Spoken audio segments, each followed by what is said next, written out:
यार करना तो नीट ही है, पर घर वालों के डिसीजन ने बोल दिया कि कॉम्पिटिटिव एग्ज़ाम का तैयारी करो, पर दिल से नीट वाला जो भूत है वो उतर नहीं रहा है।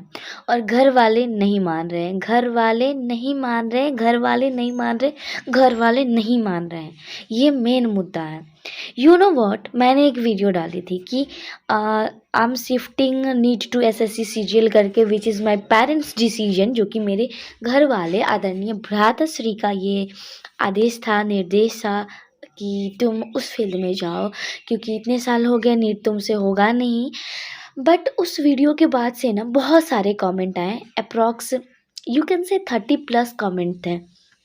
ठीक है, तो मैंने उस कमेंट से ये रियलाइज़ करा है ना कि मैं जिस स्टेज पे हूँ, मैं जिस पॉइंट पे हूँ, वहाँ मैं अकेली नहीं हूँ। There were a lots of girl और बॉयज़ जो कि करना तो नीट ही चाहते हैं, बट निकला नहीं है। दैट्स वाई पेरेंट्स ने बोल दिया कि तुम्हें एसएससी सीजीएल करना है, बीपीएससी करो, यूपीएससी करो, ब्लैक करो, ब्लैक करो, ब्लैक करो।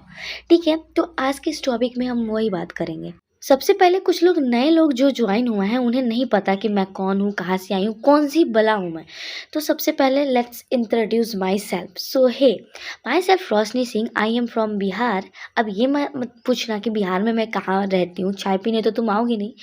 एंड मैंने 2 ड्रॉप दे रखा है, ठीक है। मेरी 11th पूरी बर्बाद थी। 10th में मेरे अच्छे खासे मार्क्स आ गए थे, विच इज़ 29.4%, ठीक है।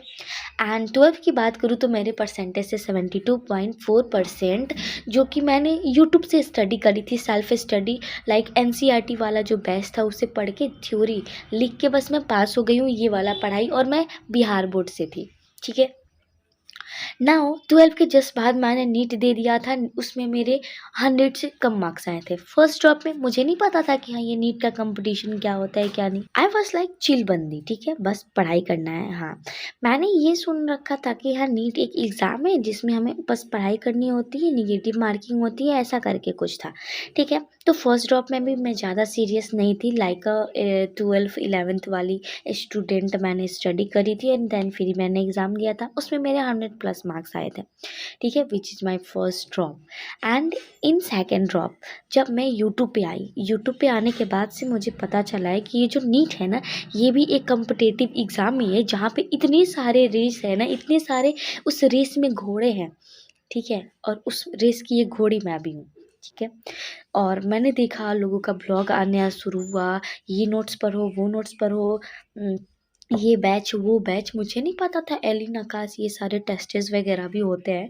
भाई मैं बस एक पीडब्ल्यू का बैच ली थी जिसमें मेरा सिलेबस कंप्लीट नहीं था इन माय फर्स्ट ड्रॉप, ठीक है। पैसा समझो मेरा बर्बाद था, और वो मैंने बैच लिया हुआ था यही अक्टूबर के आसपास में ही। तो ऐसा कुछ मेरा सीन था। उसके बाद से सेकेंड ड्रॉप में भी मेरे मार्क्स बहुत कम बने थे, जिससे मैं सेटिस्फाइड नहीं थी। एंड अगर मैं ये ड्रॉप लेती हूँ तो ये मेरा थर्ड ड्रॉप होगा, ठीक है। और तुम सबको भी पता है कि इस सिचुएशन में घर वाले किसी के एग्री नहीं होंगे, क्योंकि उनको नहीं लगता ना कि तुम्हारा बच्चा कुछ कर सकता है या इस फील्ड में उसका कुछ करियर है। बीइंग अ गर्ल, मैं गांव में रहती हूँ और गांव की लड़कियों की शादी जल्दी कर दी जाती है, तो सेम सेम मेरे पास भी ज़्यादा टाइम नहीं है। तो मैं तो अपने स्टडी स्टार्ट कर दूँ। मैंने जो वीडियो डाली थी एसएससी सीजीएल वाला, मेरे पेरेंट्स का जो डिसीजन था मैंने ये तो बता दिया था। उसके जस्ट बाद मैंने 60 डेज़ का जो चैलेंज ले रखा है वो वाली वीडियो भी मैंने डाली है, जिसका पूरा अपडेट मैं ठीक 1 सप्ताह बाद में आप सबको दूंगी। नाउ लेट्स डिस्कस कि बाकी गर्ल्स क्या करें। मैंने ये भी देखा बहुत सारी गर्ल्स का कमेंट था कि मेरे घर वाले नहीं मान रहे हैं, मैं नीट करना चाहती हूँ, क्या करूँ कुछ समझ नहीं आ रहा है, कैसे करूँ कुछ समझ नहीं आ रहा। गर्ल्स और बॉयज़, देखो इट्स योर डिसीजन कि तुम्हें क्या करना है। अगर पूरे दिल से तुमको लगता है कि इस 6 महीने में तुम कुछ कर सकते हो, तुम्हारे मार्क्स ज़्यादा अच्छे आ सकते हैं, देन फिर इस रेस में तुम आओ, ठीक है। और अदर फील्ड में भी तुम जा रहे हो ना, तो उसमें भी पूरी शिद्दत से पढ़ाई करो। लेकिन क्योंकि मैं समझ चुकी भाई, पूरी शिद्दत से अगर पढ़ाई नहीं करोगे तो समझो कि तुम बर्बाद हो, ठीक है, जैसे कि मैं बर्बाद हूँ वैसे ही। तो घर वाले नहीं माने। अगर तुम्हारा दिल कर रहा है कि नहीं एक और बार, एक लास्ट चांस ही तुमको लेना है, तो तुम अपना डिसीजन लो। तुम बिना सोचे समझे क्या करना है क्या नहीं, जीरो से ही सही अपनी स्टडी स्टार्ट तो करो। I am with you, comment खुला है, वहाँ पे तुम अपनी बातें पूरी करो। और जो भी क्यूरीज होंगी वो करो। मेरा टेलीग्राम चैनल है, वहाँ ज्वाइन कर सकते हो, वहाँ भी काफ़ी सारे बच्चे हैं, वहाँ पे भी तुम डिस्कस कर सकते हो, लेकिन पढ़ाई वाली बातें होती है वहाँ पे। तो तुम अपनी डिसीजन अपनी मर्जी चला सकते हो, बीइंग अ गर्ल और बॉयज़। ठीक है, घर वाले बोल रहे तुझे ये करना है वो करना है, ठीक है भाई, हम लड़कियों को हमारा मनपसंद दूल्हा नहीं मिलता है, कम से कम मनपसंद की पढ़ाई तो कर लें हम। ठीक है, बॉयज़ का तो ठीक है, बॉयज़ आवारे होते हैं, कुछ भी होते हैं, सॉरी, मतलब समझ रहे हो?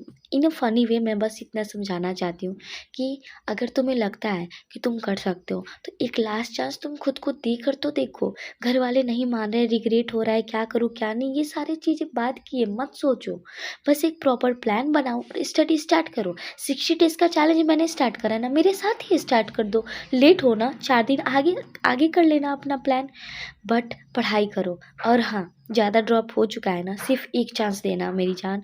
इसके बाद से तुम अगले फ़ील्ड पे चले जाओ और उसमें खुद से प्रॉमिस करो कि तुम पूरी शिद्दत से पढ़ाई करोगे, क्योंकि अगर करियर नहीं है ना तो कुछ भी नहीं होता, ठीक है? एंड हाँ, पिछले वाले वीडियो में बहुत सारे मोटिवेटेड कमेंट्स आए थे। इस वीडियो के बाद से अगर किसी ने भी डीमोटिवेटिंग वाली कमेंट करी ना, थप्पड़ मारूँगी बाय गॉड, ठीक है? इसलिए बस पढ़ाई करो, अच्छे से पढ़ाई करो, and yeah that's it for this video. Bye bye, see you in the next video. I hope आप सब अपने फील्ड में अच्छा करोगे।